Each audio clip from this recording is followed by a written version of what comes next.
Nu har du været godt i gang med den her familievejlederuddannelse. Kunne du prøve at sætte nogle ord på, hvordan har det været for dig, fra da du startede til nu, at starte på den her uddannelse? Jamen det har været en kæmpe stor rejse, fordi at man er både blevet udviklet sådan personligt, men man har også fået en hel masse ny viden, som man kan komme ind og bruge både i sit arbejdsliv. Jeg er lærer, og der bruger jeg det rigtig meget, og kunne se nogle gode idéer i det. Og så kan man også bruge det i ens privatliv. Det synes jeg er mega spændende. Hvis du nu skulle vælge 2 ting, kun 2, som har været det bedste for dig omkring uddannelsen, altså indholdet i uddannelsen, hvad er så det?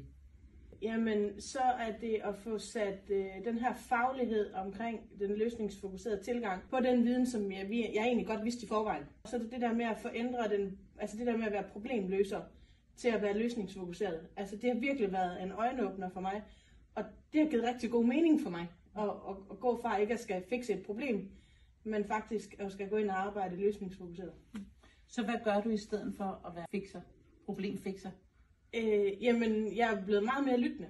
Jeg er blevet meget mere nysgerrig på, hvordan er det, den jeg snakker med, egentlig selv kan komme frem til løsningerne for det, man gerne vil have løst. Og hvad forskel gør det for dig? Det gør, at jeg ikke skal tage andel i det. Det er ikke mine idéer. Det har haft meget fokus på det der med, min råd og vejledning er faktisk ikke så vigtigt, fordi den, man snakker med, selv skal komme med løsningerne til det, man gerne vil have ændret.